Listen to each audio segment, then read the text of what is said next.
The X-Zone radio and TV show is largely an opinion talk show. All opinions, comments, or statements of fact expressed by Rob McConnell's guests are strictly their own and are not to be construed as those of the X-Zone radio and TV show or in any manner endorsed by Rob McConnell, REL-MAR McConnell Media Company, Talkstar Radio Network, its affiliated stations, or employees.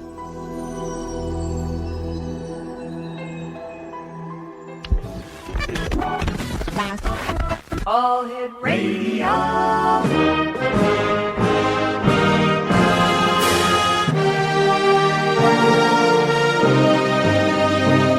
Welcome to the X Zone, a place where fact is fiction and fiction is reality. Now, here's your host, Rob McConnell.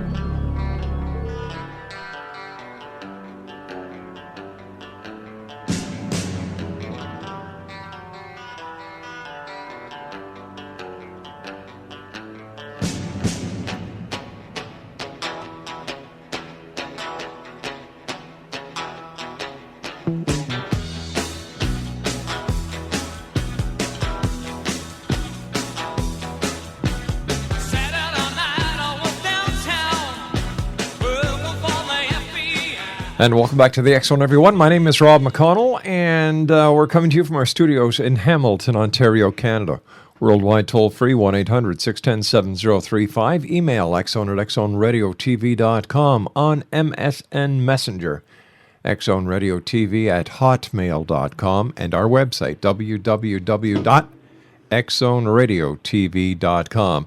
Don't forget the all-new X channel is up and running. It officially launches the 1st of December. That's at www.xzbnchx.com. My guest this hour is a gentleman we've had the pleasure of having on the show a number of times. He's a most interesting guest and author. His name is Steve Alten. And back in July, Exonation, as you'll remember, physicists in Geneva announced the existence of the Higgs boson, or God particle, a subatomic particle thought to be the key to understanding the makeup of the universe. What these physicists forgot to mention is that smashing protons together at near light speed using the Large Hadron Collider also produces a potentially planet-ending byproduct, miniature black holes. While CERN physicists contend that these black holes are too small to threaten the Earth, a new book just released by our guest this hour, Steve Alten, who is a New York Times best-selling author, links the Hadron Collider with two very real cataclysmic threats prophesied by the Mayan Calendar, with the doomsday event predicted for December the 21st of this year. Joining me now is Steve Alten. And Steve, welcome back to the X Zone. Good to be back, Rob. Tell me about this, Steve. Everybody's talking about the December the 21st, end of the Mayan calendar, doomsday, planet X, apocalypse, galactic alignment. And you come along and say, well, hold on, there may be more than myth to all this. Tell us about it. Well, in PHOBOS, Mayan Fear, PHOBOS like phobia, as you mentioned, we get involved with the Large Hadron Collider in Geneva. And the collider, it's a well-known, it's not a well-known fact, but it's a fact passed on by the physicists there, that in the process of trying to recreate the universe as it was just seconds after the Big Bang, they're also creating miniature black holes. Now, the physicists tell us that there's nothing to worry about here because the black holes are tiny and they disperse after a little bit, and they're not going to be able to escape. But there is a theoretical black hole called a stranglet. And a stranglet has enough mass to continue to gain mass. And what would happen, and I've consulted with a physicist on this, is that if a miniature black hole escaped the Large Hadron Collider, it would be drawn back and forth through the Earth's core. And every time it passed through, it could, as it grew larger, and remember, you can't see a black hole. We see images of them. We know there's a black hole at the center of our universe. The center of the Milky Way galaxy. But you can't see it. You see the effect it has on the cosmic mass around it, but you can't see it. So as this miniature black hole grew larger, we wouldn't see it, but we would see the effects of it. So, and every time it passed through certain areas, it could cause a seismic event. And the two major seismic events that are written about in the storyline in PHOBOS, Mayan Fear are pretty major events. All right, why don't we save that until we come back from this commercial break, Steve? Always great having you with us. Exonation, Steve Alten is our special guest this hour. www.stevealten.com. That's www.stevealten, and that's ALTEN.com. This is the X Zone, a place where people dare to believe and dare to be heard. Monday through Friday on the Talkstar Radio Network, UK High Definition Radio, Euro High Definition Radio, Star Cable, and our family of broadcast affiliates right across Canada, the United States, Central America, the Caribbean, South America, the Pacific Rim, Asia, India, Africa, and Europe. Steve Alten is our guest. His website is www.stevealten.com. I'll be back with Steve on the other side of this commercial break in 2 minutes as the X Zone continues with yours truly, Rob McConnell.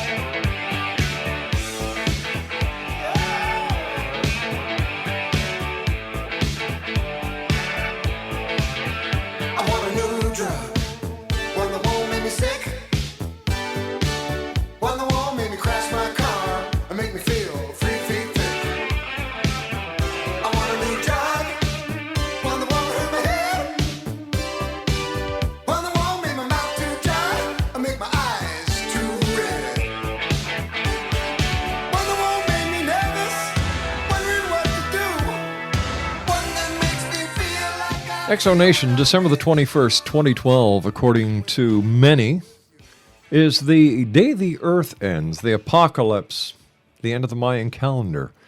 Let me see, what else do we have going on there? Some other people believe the fabled planet Nibiru is going to come back and make its presence known. Others believe the galactic alignment is going to tear the Earth apart.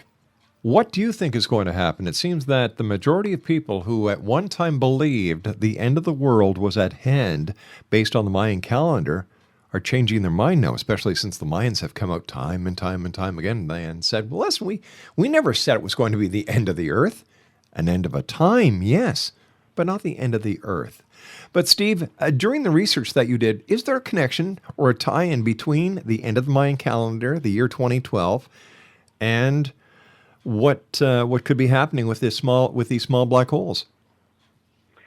Well, I think first it's important for your listeners to understand exactly what the Mayan calendar is. A calendar, by definition, is an instrument that measures how long it takes for the Earth to revolve around the sun. That's the basic definition. The Mayan calendar is an instrument that measures that a 10,000th of a day more accurately than the Gregorian calendar, which came about 1,500 years later, which is the basis for our modern-day calendar. So you can't easily dismiss the Mayan calendar because it's sophisticated far beyond its years.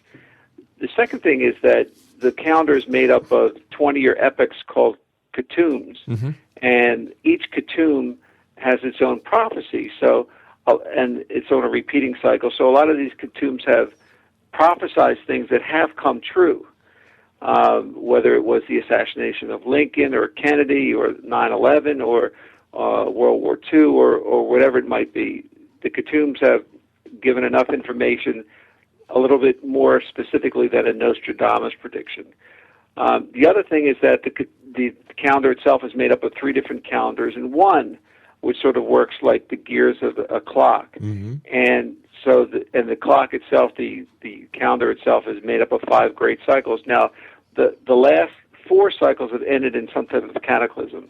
The 5th cycle is the end date on the 5th cycle, which is the current one, is December 21st, 2012, less than 30 days from now.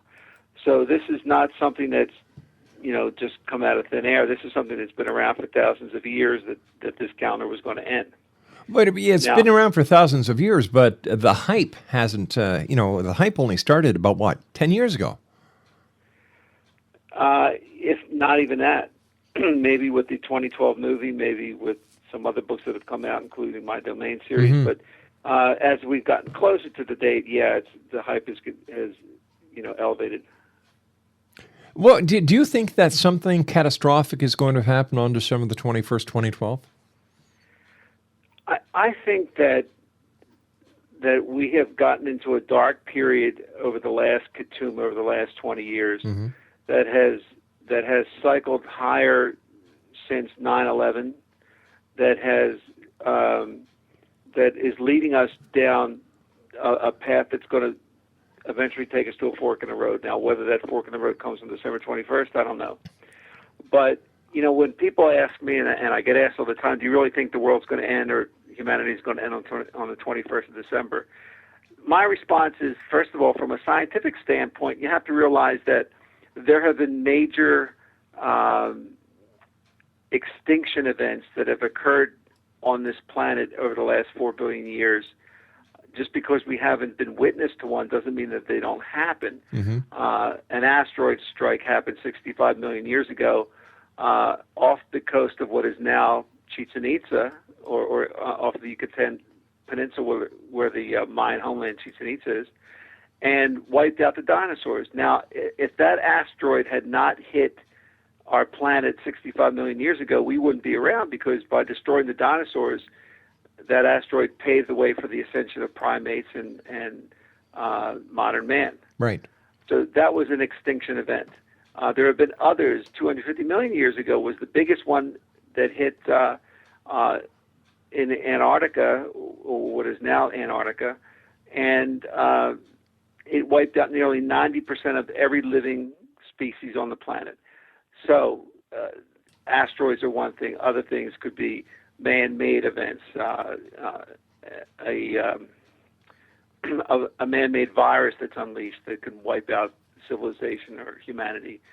So these things exist to do the job. Now, 2 of them are mentioned in PHOBOS, Mayan Fear that are real events. And when I write a book, I try to include things that are real in there, that are actual things that we need to think about. The first of these seismic-related events is a volcano that's located on Palma Island, and that's in one of the Canary Island chains, which is off the west coast of Africa. And the volcano is called La Cumbravia, and it's dangerous because the entire western face of this mountainside, this volcano, is ready to slide into the Atlantic Ocean. And on the next eruption, it could happen. And when it does happen, scientists say a trillion tons of earth will hit the ocean at free fall speed, creating a mega-tsunami, a wave that's 3,000 feet high, that will rush across the Atlantic Ocean at 500 miles an hour and strike the eastern seaboard of the United States as well as other countries. And obviously that's a devastating event. The second event, mm-hmm. Rob, is even more devastating, and that's located in Yellowstone National Park. People don't realize it. Most people don't realize it, but the driving force behind all the geysers and mm-hmm. and hot pools is a caldera. Now, caldera is like a super-volcano. It doesn't have a volcanic cone. It's basically a pocket of magma. And in Yellowstone, it covers hundreds of square miles beneath Yellowstone Park. Well, the caldera has erupted in intervals of 400,000 years, and the next eruption is overdue. We know that because the caldera is actually pushing up the earth in key places in Yellowstone, including beneath the lake. In fact, in the movie 2012, they used that scenario. Exactly, that's right. The hippie sort of character I think Woody Harrelson, yeah. played him.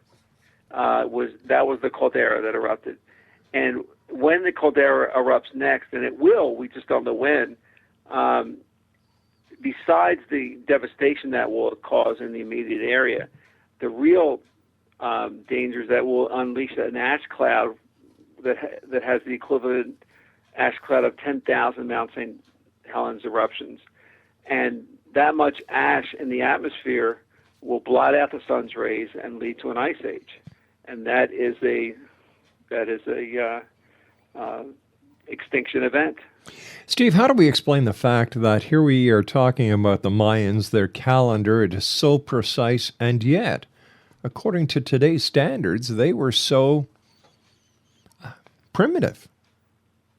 It's an enigma, and you're absolutely right, because this is a group, a culture that invented the Mayan calendar as well as other things, and yet they never mastered the wheel. So how were they able to do this? Well, the answer lies in their teacher. The ancient Mayans worshipped a great teacher, a great wise man named Kukulkan. And Kukulkan has been described as being a tall Caucasian man with long flowing white hair and beard and deep-set blue eyes. And if you go to Chichen Itza, and I've been there a few times, the centerpiece, perhaps the most magnificent monument in all of the Mayan civilization, is the Kukulkan Pyramid. And it's in Chichen Itza, and it's a four-sided ziggurat of stone, 91 steps on each of the four sides, plus a platform up top. And if you count that up, it equals 365 as in days of the year. Well, every fall and spring equinox for the last 1,000 years or so, the shadow of a giant serpent has appeared on the northern balustrade of the temple. It's a light trick created by the Mayans so that when the sun hits the stairwell, it creates the body of a giant serpent.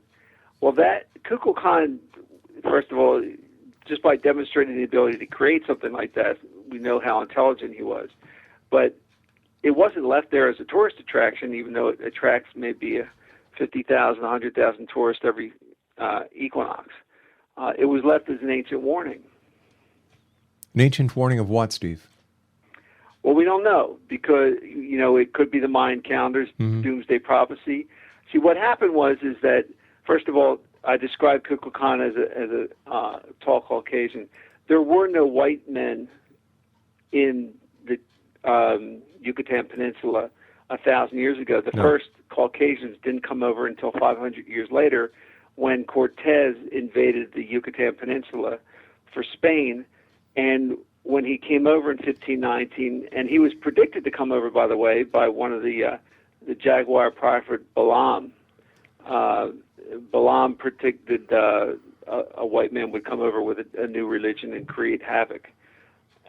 When Cortez came over, he came over with the Spanish Inquisition, and the Spanish priests took a look at the Mayan codices and burned nearly every one of them, and that was, the codices contained the information that you just asked about, what the pyramid's doomsday warning pertains to. Steve, is it possible that Kukulkan was actually an albino? No. There are statues and hieroglyphics that indicate, his stature and his description, but I wouldn't say that he would be albino. So he just didn't fit into the culture as well as the way that the other people looked. How did he communicate with them?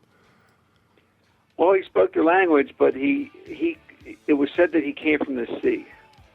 Interesting. And that when he left was when the Mayans turned to human sacrifices.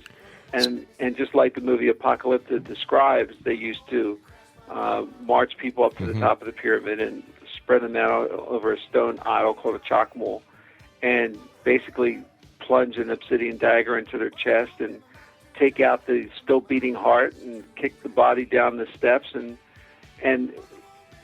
Steve, we've got to take our news break right now. Steve Alten's my guest. www.stevealten.com. We'll be back on the other side of the news. Don't go away.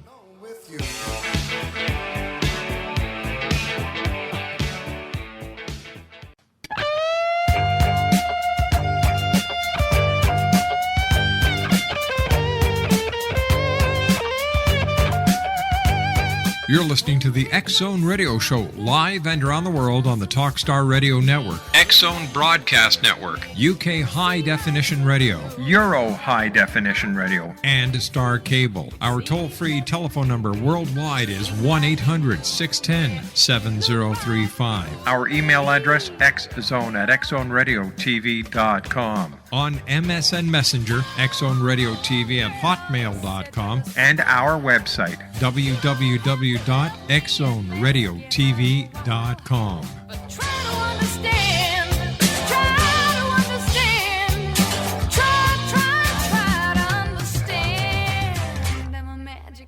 I am the god of hellfire, and I bring you fire. I'll take you to burn. Fire. I'll take you to learn. I'll see you burn. You fought hard and you saved and earned, but all of it's gone to burn. Explanation, Steve Alten is my special guest this hour, www.stevealten.com. And we're talking about Steve's new book, PHOBOS, Mayan Fear. Steve, before we went to the break, we were talking about the pyramid, 365 steps. That's including 91 times 4, plus the platform on top, and how the Mayans, after Kukulkan left, would actually take human sacrifices, tear out their heart, kick the body down, and away you go. Were the Mayan like this before Kukulkan came there, or did the sacrifices start after he left? From what I have researched, the sacrifice started after he left. So it was an attempt to bring Kukulkan back to resolve their problems. Now you said that he apparently came from the sea. Is it possible that Kukulkan was one of those who may have sailed from Atlantis? Well, what's interesting is that if you look at every ancient culture that has been successful, they've all had the same deity described in their records. The ancient Egyptians that built Giza, they had their deity.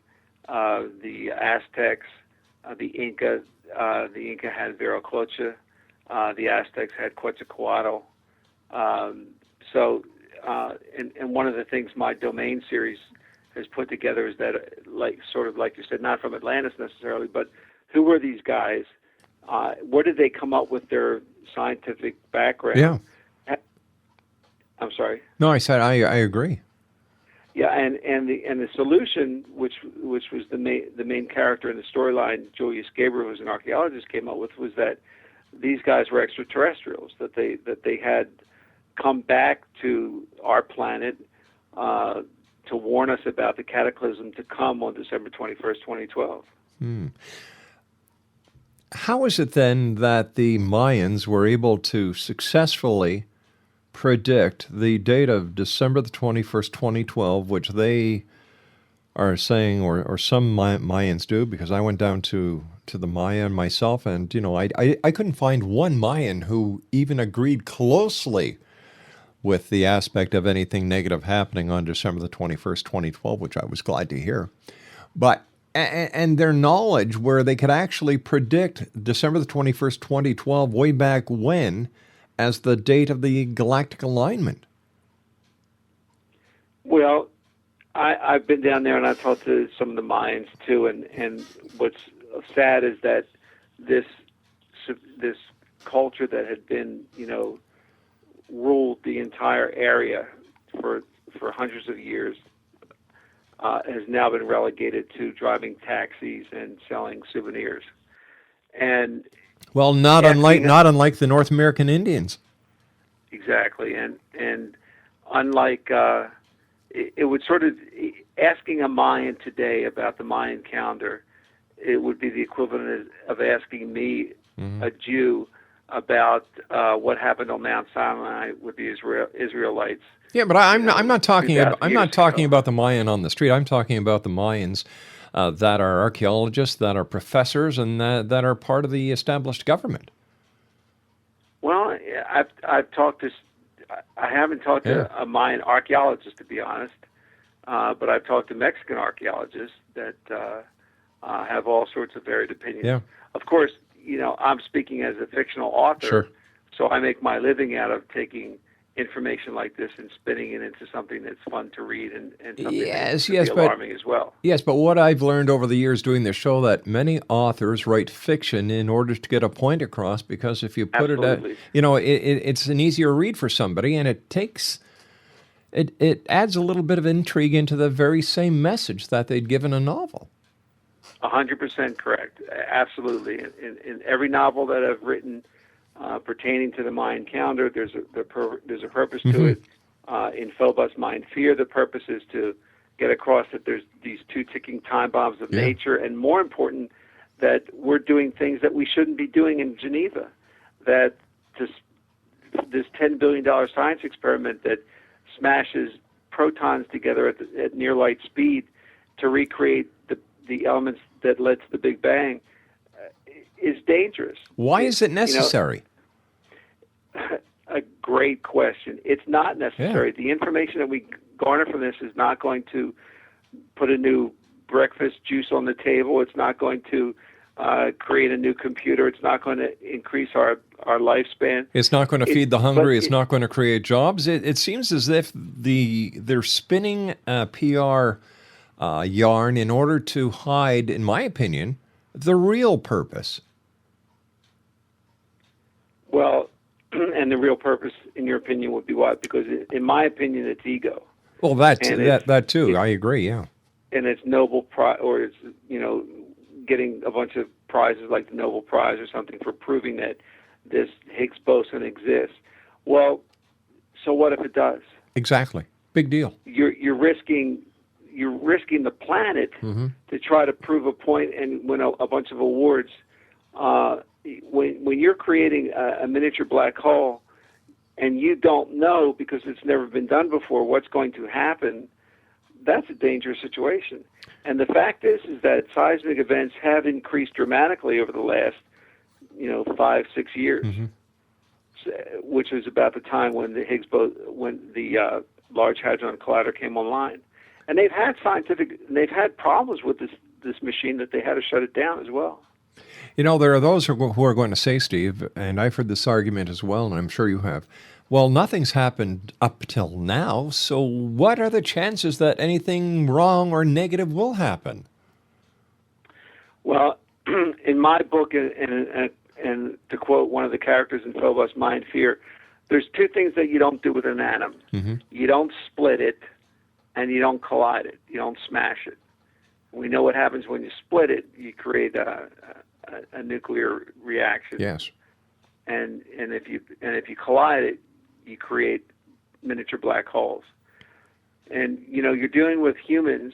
For instance, in 2008, the collider had to be shut down when the temperatures in one sector of the particle collider began to rise, and they lost a ton of liquid helium, and it actually escaped into the tunnel. There was another glitch. The particle accelerator overheated when it was invaded by a piece of baguette that was dropped by a bird that found its way into the particle accelerator. So, this is, you don't want to screw something up that is dealing with a black hole. And for a physicist to say, well, there's no danger, how are you basing your information? I don't understand the need for humans to play God. I never have, and I never will. I see no sense to it. And how interesting and how prophetic that they're calling it the God particle. Exactly, because they want to be gods. I know in the book of Genesis it said, and God said, "Let us create man in our image and our likeness." But I think we're pushing the envelope. I don't think God ever intended us to mess around with the atom. I agree. And to recreate the elements of the Big Bang. One time is enough. But, like I said earlier, I worked with a physicist in writing this book, not because I wanted to gauge his opinion. I was going to write the storyline anyway. But as I would send him chapters that dealt with the Large Hadron Collider and the stranglets, the miniature black holes that can gain mass. His response was, your theories are correct, that this is a real danger, and just because these physicists at the Large Hadron Collider don't think it can happen doesn't mean it can't. That added another little element of fear for me. I guess so. Steve, what is the worst imaginable thing that could actually happen as a result of the Hadron Collider? Well, the book talks about two seismic events perpetrated by the collider's escaping stranglet. But the worst event happens as well in the book, which is one of these black holes gets larger. Mm-hmm. And once it gets to the point that it reaches critical mass, it begins inhaling everything in its vicinity, just like a black hole would do. And so what's the nearest body of mass in the vicinity of the black hole? It's the planet. God forbid you're right, and I'm hoping you're wrong, Steve. I really am. How long would it take for the planet to succumb to the events, the catastrophic events that you're talking about? Minutes. It would happen so quickly that we wouldn't even realize what was happening. Looking at the brighter side of things. Yes, please. December 22nd comes along. Same old, same old. Sun rises, there's still problems in the Middle East, the economy still sucks. Well, the world hasn't changed. What does that tell us? Well, as I said a little bit earlier, I think that December 21st is a fork in the road for humanity. I think that we're either good getting better or bad getting worse, and it's up to each of us to make that decision. I think there is a judgment day coming. It may not come all at once on one day, but I think that we have to change as a species if we're going to survive. Could this be the final wake-up call for this planet? I think it could be a final wake-up call. I think the planet will go on unless if one of these black holes does escape, as PHOBOS Mayan Fear is the storyline. Right. If that happens, then obviously that's it. If we're able to, avoid that scenario, then I think humanity is at a crossroads, because we can't continue on like we're doing. Well, that's true. That's true. At any given time now, it's just a matter of time, in my opinion, where it's going to escalate to the point where there's no return. And it's nice to see all the nations of the world really trying to quell the events in the Middle East because of the nuclear power that Iran is believed to now possess, and the itchy gun finger of Israel. And you've got the Secretary of State Hillary Clinton over there. You've got the President of Egypt trying to work something out. And there's a ceasefire now, but the Lord only knows how long this ceasefire is going to last.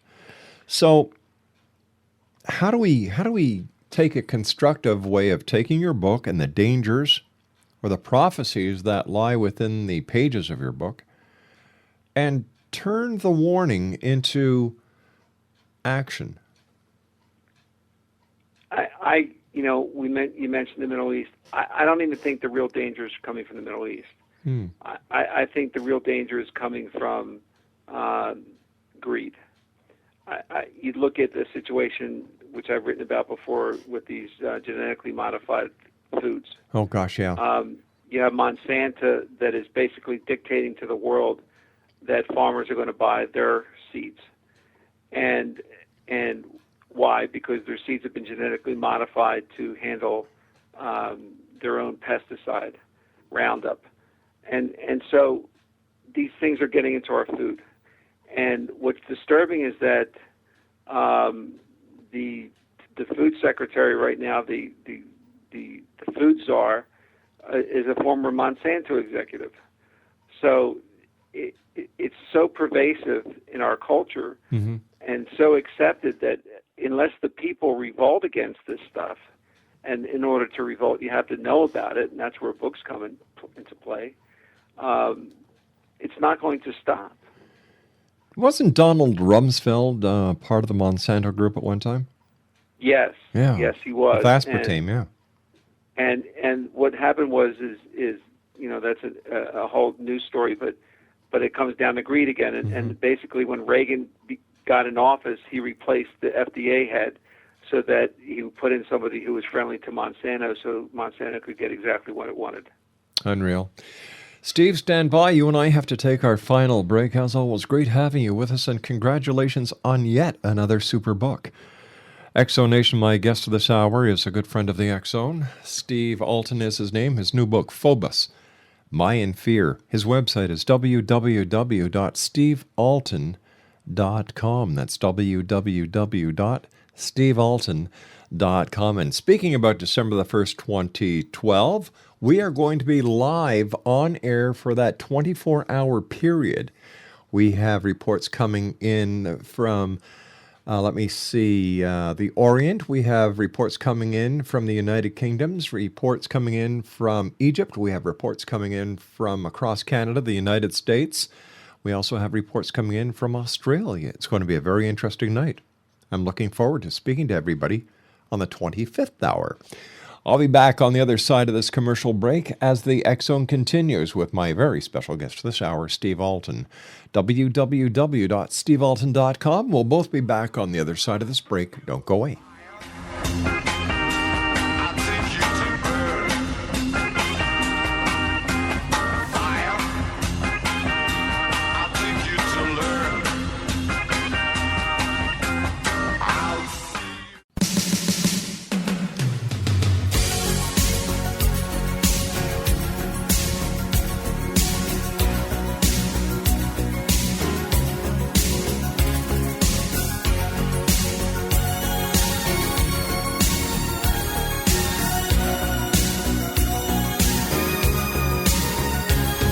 Looking in your eyes, I see a paradise. This world that I found is too good to be true.